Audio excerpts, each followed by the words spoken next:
Muy buenos días a todos y de veras es un gusto poder compartir este tiempo con ustedes y también poder compartir la palabra el día de hoy.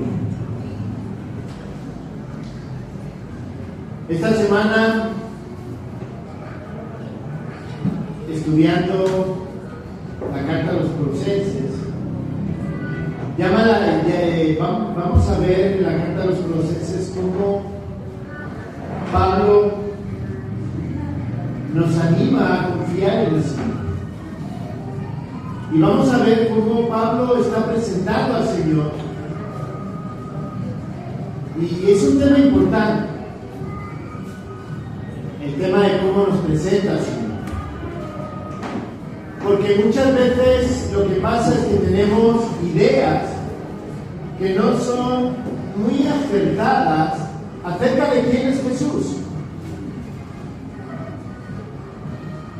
A veces lo vemos desde una perspectiva de nuestros intereses.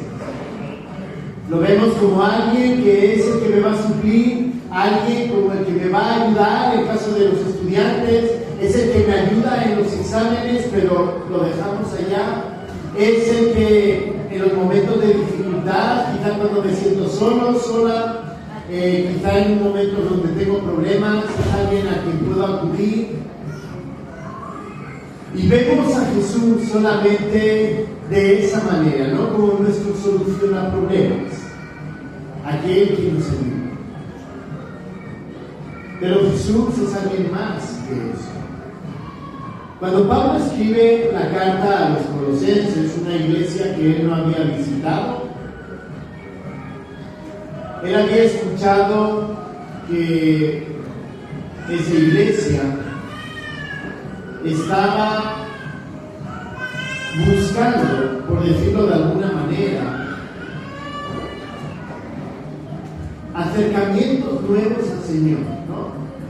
Unos buscaban el acercamiento a través del legalismo, a través de la práctica, los rituales. No, la forma de acercarnos a Dios sí está bien la fe, pero también es importante el acudir al domingo, el tener ciertas prácticas que eso afirma lo que decimos ser. Pero estaban llevando eso a un extremo y estaban poniendo que el ritualismo, los rituales eran fundamental para la fe cristiana. Había otros que decían que para conocer a Jesús hacía falta tener un contacto especial. Se llamaban los gnósticos. Son solamente los escogidos, los iniciados que pueden tener ese contacto con el Señor. Y aunque nosotros decimos no ser gnósticos, a veces pensamos que solamente ciertas personas son los que sí pueden tener contacto con el Señor. Y Pablo, vamos a ver que les escribe a ellos recordándoles quién es Jesús. Otros decían que ellos tenían contacto con Jesús, con el Señor a través de los ángeles. Hay otros que ya quizás no sean ángeles, pero que digan que son revelaciones especiales en sueños o cosas raras. Entonces, la única forma de poder tener contacto con el Señor es a través de esas experiencias místicas.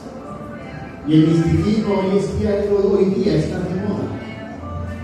El misticismo, ese acercamiento, y es muy oriental, ese acercamiento a Dios está muy presente hoy en día y se ha metido dentro de la iglesia. El Señor me ha dicho, expresiones como el Señor me ha dicho, el Señor me ha revelado, tuve un sueño y el Señor me dijo, tuve una experiencia y el Señor me habló de tal manera.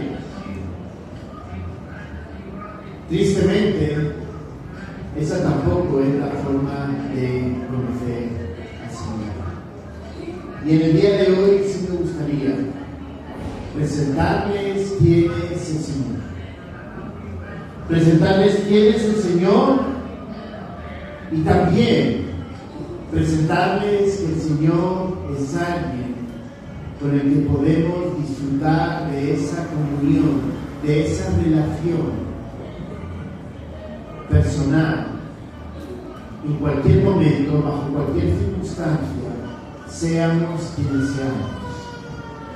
No hace falta tener experiencias místicas, no hace falta tener ritualismos, no hace falta tener conocimientos especiales. Dios es un Dios cercano. El Señor Jesucristo es Dios, hombre y Dios, y es alguien cercano a cada uno de nosotros. Y tú y yo lo podemos tener, pero vamos a ver que hay una sola condición que Él pone para poder tener esa relación. El punto es que esa condición la podemos cumplir cualquiera de nosotros. Pero vamos a ver que tenemos que tener la humildad suficiente para poder hacerlo. Vamos a Colosenses, capítulo 1, versos del 15 al 23. Luego saltaremos un poquito a Colosenses, capítulo 3. Pero vamos a empezar primeramente, como empieza Pablo.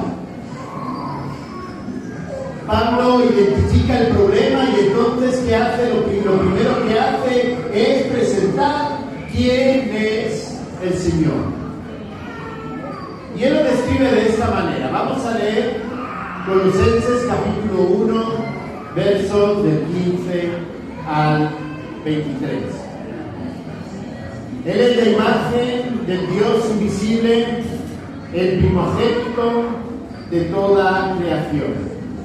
Porque en Él fueron creadas todas las cosas, las que hay en los cielos y las que hay en la tierra, las visibles e invisibles, sean tronos, sean dominios, sean principados, sean potestades, todo fue creado por medio de Él y para Él.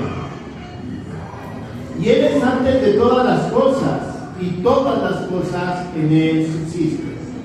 Y Él es la cabeza del cuerpo, que es la iglesia, el que es el principio, el primogénito entre los muertos, para que en todo tenga la preeminencia. Por cuanto agradó al Padre que en Él habitase toda plenitud.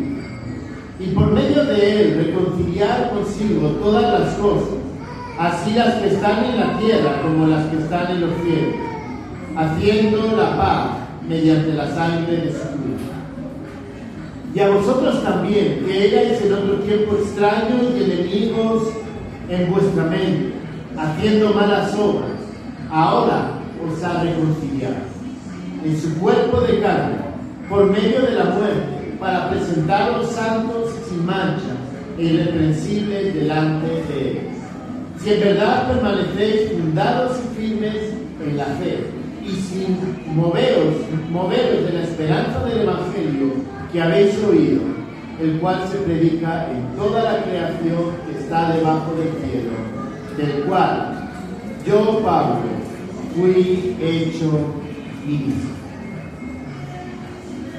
Miren cómo comienza describiéndose el Señor.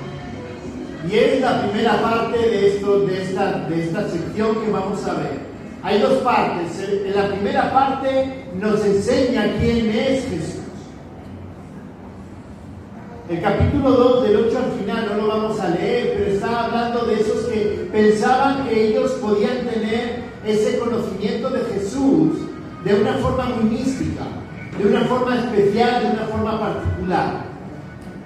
Entonces Pablo comienza describiéndonos quién es el Señor. Y nos lo describe también a nosotros.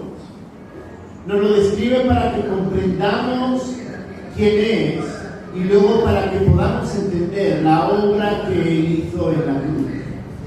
Y comienza describiéndolo de la siguiente manera. Él es la imagen del Dios invisible, el primogénito de toda creación. Se recuerda que en Génesis capítulo 2, cuando describe Dios creando al hombre, lo crea a su imagen y semejanza. ¿Quiere decir que Dios es tan guapo como Íñigo o no? Porque Dios no tiene carne. Dios no es así. Cuando Él dice la imagen y semejanza, en lo que está describiendo sencillamente es que el hombre tiene ciertos atributos de Dios. Lo crea la imagen comprendiendo, por ejemplo, la justicia. Porque todos sabemos que robar está mal. ¿Por qué? Porque Dios puso ese entendimiento de justicia, de que robar es malo. Todos entendemos que amar al prójimo, cuidarlo, atenderlo, es importante. Porque Dios puso ese entendimiento, esa imagen en nosotros, porque Dios es amor. Dios es verdad. Y por eso entendemos que cuando un niño miente, cuando nosotros mentimos, está mal, por muy piadosa que sea la mentira, por muy pequeña que sea la mentira. ¿Por qué?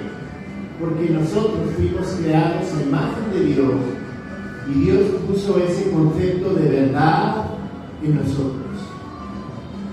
Cuando está hablando aquí, y no está hablando de nosotros, eso es Génesis capítulo 2, aquí está hablando acerca de Jesucristo, está volviendo a repetir las mismas palabras.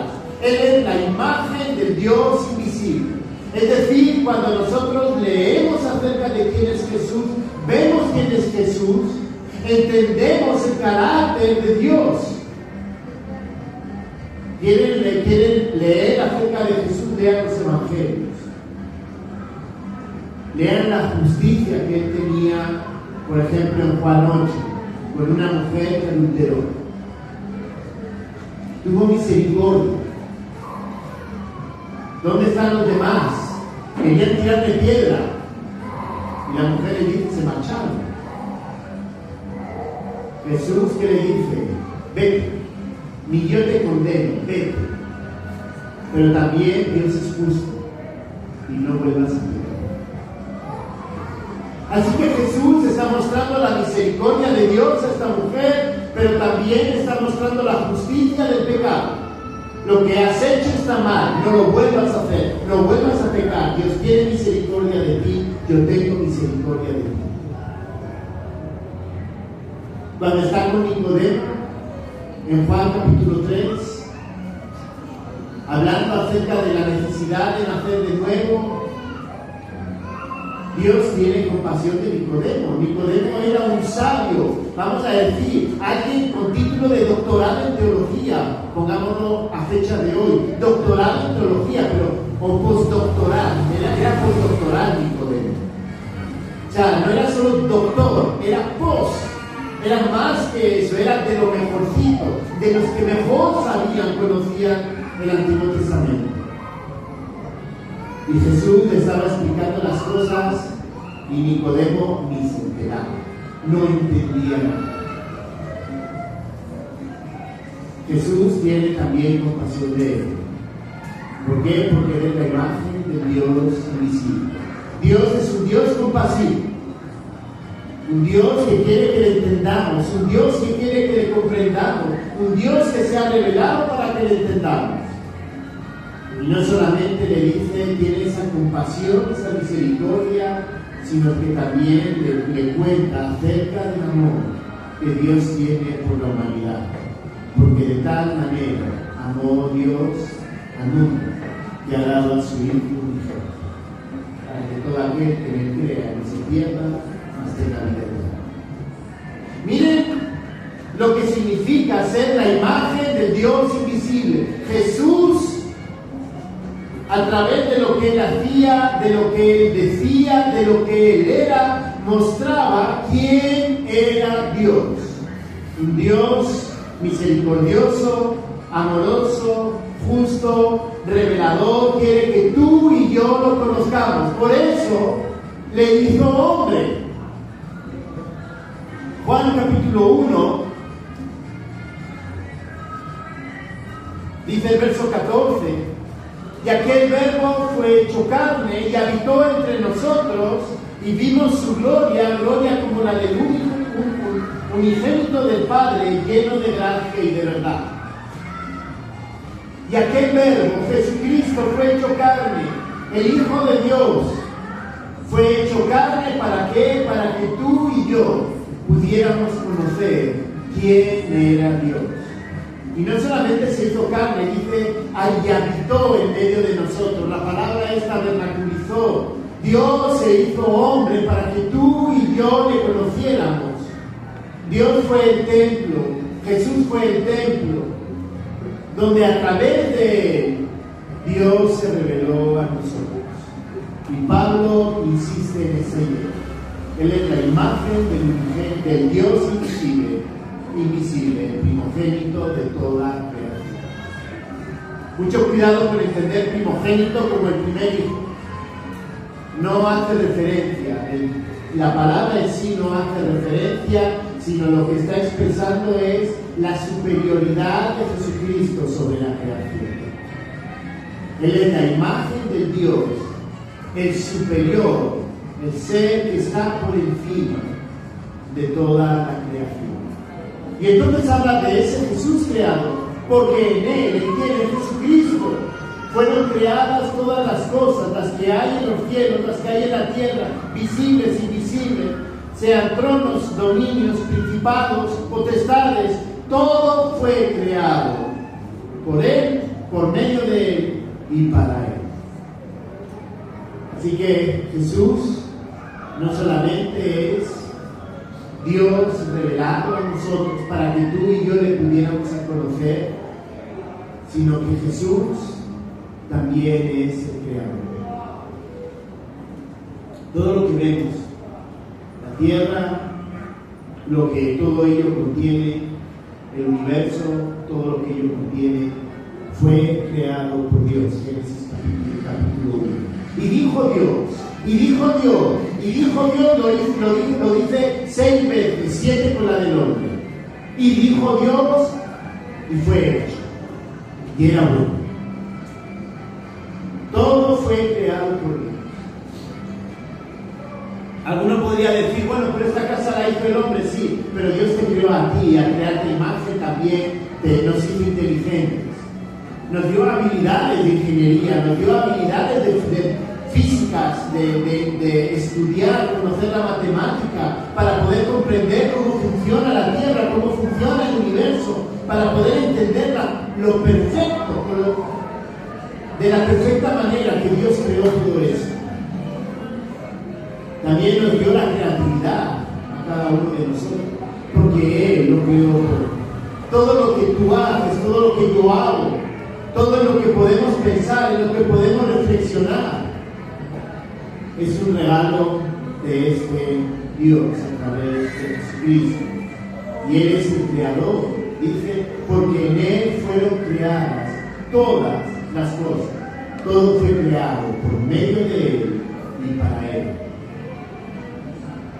Sigue hablando acerca de la creación, verso 17, y Él es antes de todas las cosas, y todas las cosas en Él subsisten, y Él es la cabeza del cuerpo que es la iglesia. Ya no solamente es el creador de lo que vemos, sino también Él es el creador de la iglesia, el que es en el principio, y ahora ya se mete a la segunda parte, el primogénito de entre los muertos, para que todo tenga la plenitud.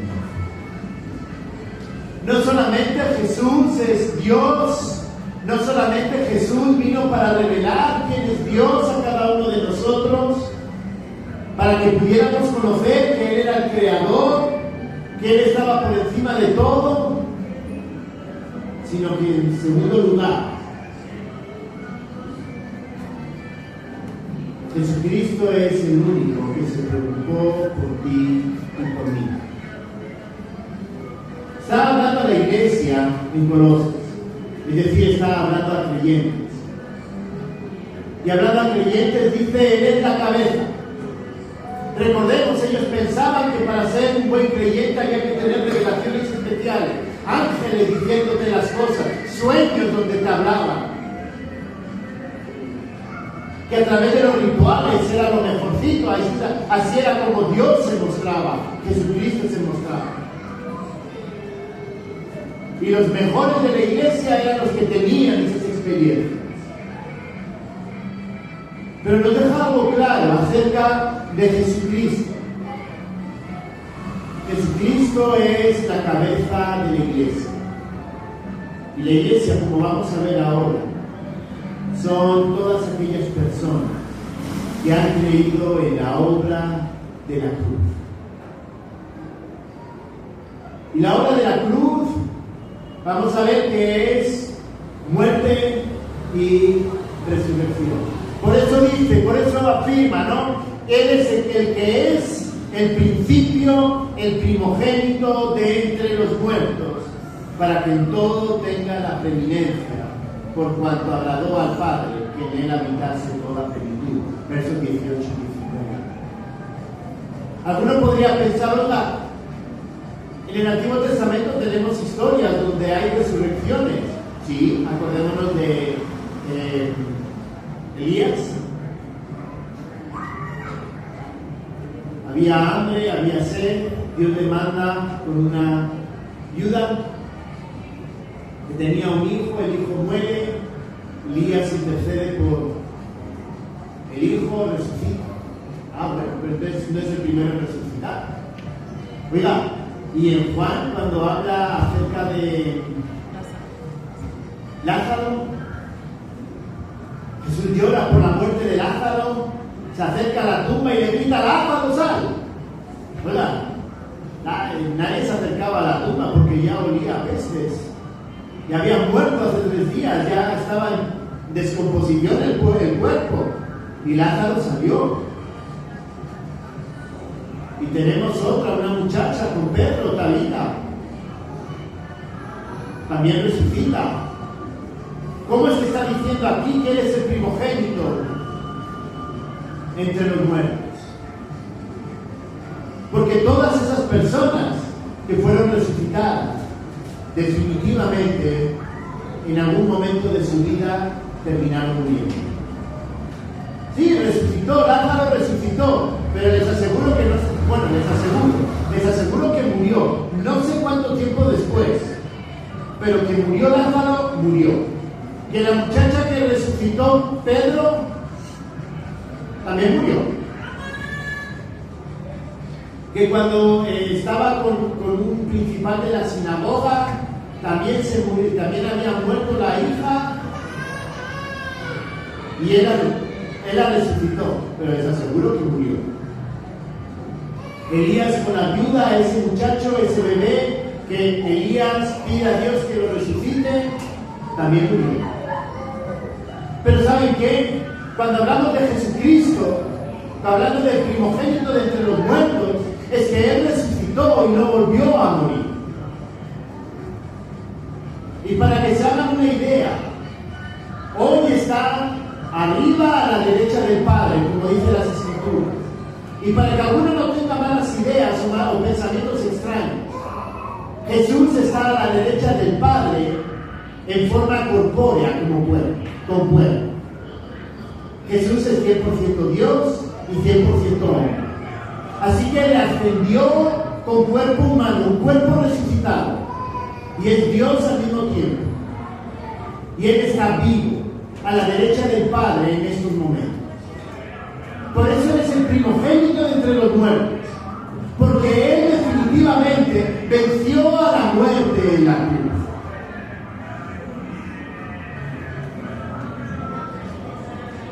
Venció a la muerte a través de su sacrificio. Venció al pecado a través de ese sacrificio. Y Él murió una vez y para siempre. Ya murió, resucitó, ya no hace falta más sacrificios. Ya Jesús vive por toda la eternidad a la derecha del Padre con ese cuerpo resucitado. Y Pablo les está recordando eso.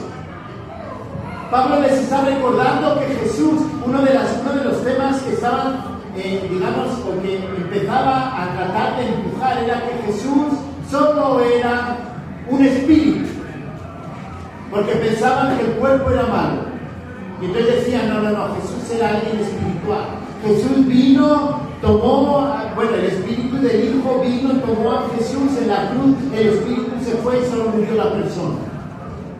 Pablo quiere estar recordando que no. que el que murió era Jesús, que era 100% hombre, 100% Dios. Porque si no era así, su sacrificio, como vamos a ver ahora, no sirve para nada. Sigue hablando de este Jesús y de su muerte, y entonces Pablo cuenta algo que es fundamental para nosotros. Dice, y por medio de él reconciliar consigo todas las cosas, así las que están en el cielo como las que están en la tierra, como las que están en los cielos, haciendo la paz mediante la sangre y la cruz. Y este es el punto que tenemos que entender nosotros. Jesús vino a hacer la paz, como dice aquí Pablo. Pero la pregunta que nos podemos hacer es, ¿cuál fue la paz? ¿Paz de qué? Paz de que tú y yo no podíamos acercarnos a Dios. Todo el sistema sacrificial que había en el Antiguo Testamento, tenían que sacrificar animales y animales y animales, porque era la única forma de poder tener comunión con el Señor. La sangre sustituía el pecado de las personas. Pero ni siquiera el pueblo podía acercarse al lugar santísimo. Solamente el sumo sacerdote una vez al año. No más podía entrar al lugar santísimo.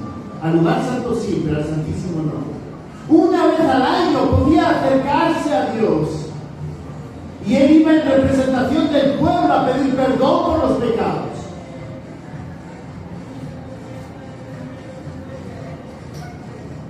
Pero es a través de Jesucristo, a través de ese sacrificio en la cruz, que dice aquí que Él, por medio de Él, reconciliar consigo todas las cosas, haciendo la paz mediante la sangre de su cruz. Tú y yo, cuando no éramos creyentes, cuando no habíamos creído en la obra de Cristo en la cruz, y si todavía no has creído, tú no puedes acercarte a Dios. Tu pecado, ese pecado, te aleja de ella. Uno puede decirme, bueno, ¿y qué es pecado? Pecado es todo lo que desagrada a Dios. Pecado es todo aquello que nos aleja de Dios. Tu mentira te aleja de Dios. Tus pensamientos, tus malos pensamientos, te alejan de Dios. Tus actos vergonzosos, que muchas veces ya no queremos ni recordar, nos alejan de Dios. Las malas palabras, las ofensas a otros, nos alejan de Dios. Y eso lo heredamos de Adán. Y si no, piensen en los niños. A los niños no hay que enseñarles a hacer las cosas mal, las saben hacer solos. Saben mentir, y si no, un bebé también, ¿no? Sabe echar su lagrimita cuando quiere engañar a los papás también. Con alguno de mis hijos, no me acuerdo con quién, que también se echaba unas lágrimas de las buenas y realmente no tenían nada. Nos estaban mintiendo y era una cosita así. No era gran cosa. Ese pecado que tú y yo, que cualquiera de nosotros nace sabiéndolo hacer, es lo que nos aleja de Él. ¿Sabemos mentir? O sabemos, más que aprendemos, sabemos mentir, no hace falta que nadie nos enseñe. Sabemos robar, nadie hace falta que nos enseñe. Sabemos desear mal a otras personas, no hace falta que nadie nos enseñe. Y eso se llama pecado, porque Dios es un Dios de verdad. Si Dios es un Dios de verdad, y Jesucristo nos lo mostró a través de Él, desobedecer a Dios mintiendo se llama pecado. Pecado es todo aquello que va en contra de Dios. Si tener pensamientos deshonestos contra otra persona se llama pecado. ¿Por qué? Porque Dios nos llama a ser honestos con los demás, a ser amorosos, entregados a los demás, deseando lo mejor para los demás. Así que todos hemos nacido pecadores. Nuestra condena era la muerte, porque la paga del pecado es muerte. La dádiva de Dios es vida eterna en Cristo Jesús. La paga del pecado, el precio por pecar, el precio por desobedecer a Dios, es que tú y yo, nuestro destino es estar lejos de Él. El destino eterno va a ser el infierno. Pero yo no me preocuparía tanto por el lugar, me preocuparía más porque el destino de alguien pecador es estar la eternidad lejos de Él. Pero Jesucristo, el primogénito de entre los muertos, Él muriendo en la cruz, venciendo a la muerte, Él hizo la paga mediante su sangre. Pablo nos recuerda, nos vuelve a insistir, nos sigue insistiendo, que no son rituales, no son conocimientos especiales, es algo que tú y yo podemos entenderlo con claridad. Es algo que tú y yo, no hace falta que nadie especial te lo diga. Miren, yo solamente estoy leyendo lo que dice, explicando un poquito lo que dice la palabra. Pero yo estoy convencido que cuando lo leímos, la mayor parte de ustedes lo entendieron sin que yo dijera ni una sola palabra. El acercarse a Dios no es ningún conocimiento especial, no es nada particular. Es entender la obra de Cristo en la cruz. El primogénito de entre los muertos, el que puede darte perdón por tus pecados para siempre. Entonces termina hablando acerca de lo que yo ya he dicho. Y a vosotros también, que erais en otro tiempo extraños y enemigos. En otro tiempo extraños y enemigos en vuestra mente, haciendo malas obras, ahora os ha reconciliado. En su cuerpo de carne, os ha reconciliado. ¿Dónde? En el Espíritu, no. Jesús es 100% hombre, 100% Dios. ¿Ha reconciliado en qué? En ese cuerpo cuando murió en la cruz. Él tenía que ser hombre como tú y como yo, para que su sacrificio fuera sustitutivo, para que Él pudiera cambiar. Si lo quieren ver de esta manera, lo que Jesús hizo fue: si tu lugar es allá en la cruz, no te preocupes, yo tomo la cruz. Tú crees en mi obra, ese es el sustituto. Cuando yo creo en Jesucristo, sencillamente me vinculo a través, digamos, de esa fe, y creo que su muerte sustituye lo que el castigo que yo debería de tener.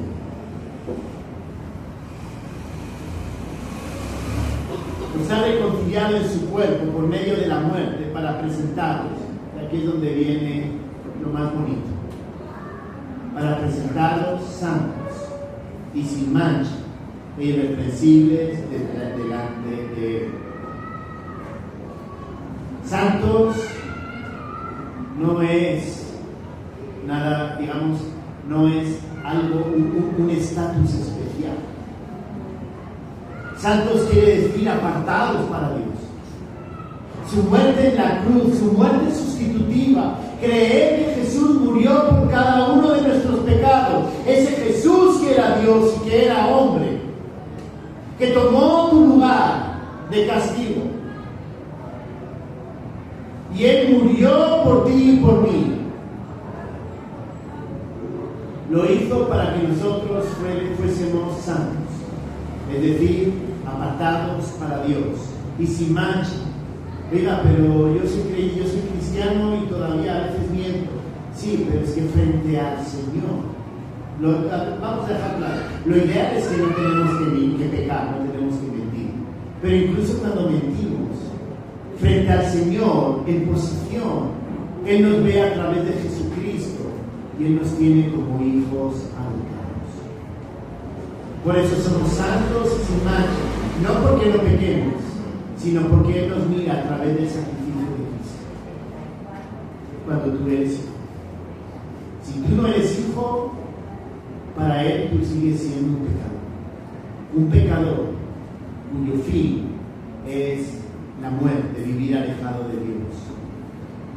presentaros santos y sin mancha e irreprensibles delante de Dios. Si en verdad permanecéis fundados y firmes en la fe y sin moveros de la esperanza del Evangelio que habéis oído, el cual se predica en toda la creación que está debajo del cielo, del cual yo, Pablo, fui hecho ministro. Posicionalmente somos hijos. ¿Y qué espera el Señor? El Señor espera que nosotros sigamos caminando en esa. La obra de Cristo es importante para cada uno de nosotros. Y no solamente para los no creyentes, no, es que esto es solamente para los no creyentes, para que entiendan que su pecado les aleja de Dios permanentemente y necesitan creer en la obra de Cristo. Sí, para ellos es importante, pero para nosotros también, como creyentes. Para nosotros es importante recordar que Jesucristo murió por nuestros pecados y que hemos sido llamados a ser santos, a vivir de una manera especial para Él. Es importante que recordemos que tú y yo fuimos salvos por pura misericordia de Dios, y que Dios quiere que esa misericordia la compartamos con los demás. Para terminar, solamente voy a leer unos versículos en Colosenses 3:12. Pablo ha presentado quién es Jesús: Creador, el que está en primer lugar sobre toda la creación, la imagen del Dios invisible. ¿Quieres conocer a ese Dios? La única forma de conocerlo es a través de Cristo, aceptando y reconociendo su muerte y resurrección, su sacrificio en la cruz. Para los que somos hijos de Dios, hijos del Señor, al haber aceptado su muerte, nos dicen: vestíos pues como escogidos, santos, escogidos de Dios, santos y amados, de entrañable misericordia, de benignidad, de humildad, de mansedumbre, de paciencia, soportándoos unos a otros. Si alguno tuviere queja contra otro, de la manera que Cristo os perdonó, también hacedlo vosotros. Y sobre todas estas cosas, vestíos de amor, que es el vínculo perfecto. Y la paz de Dios gobierne en vuestros corazones, a la que asimismo fuisteis llamados en un solo cuerpo, y sed agradecidos. Miren qué cosa más interesante para los que somos hijos. Hemos creído en la obra, hemos dicho que Jesucristo es Dios, que Jesucristo es la imagen del Dios invisible, que Él es el Creador, que su obra nos ha perdonado los pecados, nos invita a vivir vidas diferentes. Vivir como apartados, como ya lo hemos dicho antes, lo repito otra vez en el capítulo 3. Pero nos reta a vivir de una manera diferente. Cuando alguien cree, cuando alguien ha creído en el Señor nos llama a vivir diferente. Porque los valores del Señor son completamente diferentes, son superiores. ¿Cuáles son los valores de este mundo? Pisa al vecino si eso te va a ayudar. Aplástalo. No lo dejes que se levante. Y si tienes que hacer que lo echen del trabajo, haz lo posible para que lo echen y te quedes tú. Soportándonos unos a otros. No como que tengo que aguantar a mi vecino. Soportándonos unos a otros. Oiga, pero miren todo lo que me ha hecho. Lo vuelvo a leer: soportándonos unos a otros. Los valores del reino son completamente distintos a los valores de este mundo. Es que por eso son valores superiores, son valores mejores, porque muestran que el amor del Señor, el amor del Señor fue su muerte en la cruz, como hemos leído antes, su sacrificio por tu pecado. Tú merecías morir aplastado por el pecado. Dios ha tenido misericordia de ti, que dice: entonces soporta a la persona que tienes a tu lado. Soporta a tu compañero de trabajo. Haz las cosas bien en el colegio, haz las cosas bien cuando estés en casa, haz las cosas bien en el trabajo. Perdonándonos unos a otros. ¿Cómo que perdonar? Sí, perdonándonos. Oiga, pero perdonar, eso es duro. Y si a mí me han ofendido, ¿por qué tengo que perdonar? Porque el mismo Jesús dice que el ofendido vaya a buscar la reconciliación con el ofensor. ¿Cómo que a mí me hacen daño y yo tengo que buscar el perdón? Sí. Y tengo que perdonar, sí, hasta 70 veces 7. Oiga, pero es que no ve lo que me está haciendo. Sí, que dice el Señor, perdona. Esos son los valores del reino. La pregunta es si estamos dispuestos a vivir según esos valores. Ser un verdadero discípulo es imitar a Jesucristo. Creer en su obra es importante, pero cuando crees en la obra y declaras que Jesucristo es el Señor de tu vida, porque eso es creer. Si confesares con tu boca que Jesús es el Señor, esa es la primera parte. La segunda es el testimonio, creer en el testimonio de la cruz. Pero si confesares con tu boca que Jesús es el Señor, y Jesús tú dices que es el Señor, entonces nos llama a vivir de manera distinta. Nos llama a ser diferentes, a ser luz allá donde estamos. El reto es grande porque ser cristiano implica vivir diferente a como es el mundo. ¿Estás dispuesto? ¿Quieres? ¿Estás dispuesto a luchar contra tu orgullo? El orgullo significa perdonar cuando me han hecho daño. El orgullo significa soportar a pesar de que tenga ganas de partirle la cabeza.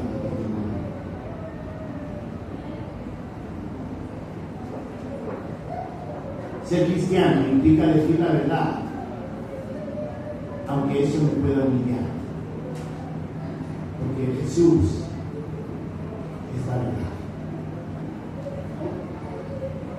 Eso es ser cristiano. Eso es ser cristiano. Y cuando estamos dispuestos a vivir sujetos a estos valores, cuando estamos dispuestos a entregarnos completamente a los valores del reino, entonces es cuando la obra de Cristo la entendemos en su máxima expresión. Tú y yo merecíamos la muerte. Tú y yo merecíamos ser aplastados por nuestro pecado, por nuestro orgullo, nuestra ira, nuestros intereses personales. Pero Dios nos amó de tal manera que envió a su Hijo a morir en la cruz por nuestros pecados. Mis queridos y amigos y hermanos, el mensaje es pecador, pero la pregunta es, ¿estamos dispuestos a él? Solo a través de Jesucristo tenemos esperanza. La esperanza viviendo en el pecado, en la muerte. Que creyendo en Jesucristo tenemos retos por delante, tenemos que irnos perfeccionando, tenemos que ir formando el carácter del Señor. Sí, el Señor no te pide al día siguiente que seas perfecto, no. Llevo 34 años en el Evangelio y les digo algo. El Íñigo de antes, cuando tenía 11 años, 18 años, al Íñigo de 45 años, que soy ahora, ha cambiado. Y Dios ha usado un proceso, Dios ha ido puliéndome, Dios ha ido trabajando con mi vida. Dios no te pide que lo hagas de una vez todo, porque Dios sabe que no podemos. Pero cuando le decimos que Él es nuestro Señor, es que estamos dispuestos a sacrificar mi yo frente al Señor.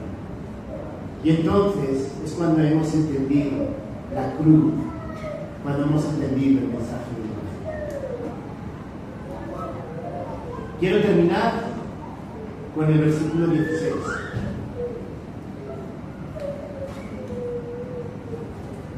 La palabra de Cristo more en abundancia en vosotros, enseñándoos y exhortándoos unos a otros en toda sabiduría, cantando con gracia en vuestros corazones al Señor con salmos e himnos y cánticos espirituales.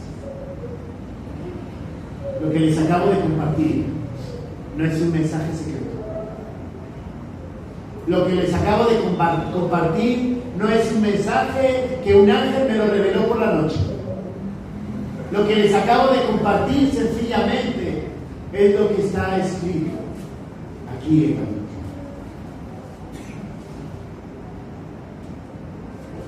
¿Quieres entender mejor la obra de Cristo en la cruz? ¿Quieres entender mejor tu posición con relación a Dios, tu pecado, tu condena, tu necesidad de Jesucristo? En las Escrituras tiene la respuesta. Y si tú eres creyente y entiendes que debes seguir creciendo en el Señor, ¿qué es lo que está diciendo aquí? La palabra de Cristo mora en nosotros. ¿Quién te va a enseñar? ¿Quién es el que mejor te va a enseñar cómo debes de vivir como creyente? ¿Cómo debes de sacrificar tu yo por el Señor? La misma Escritura.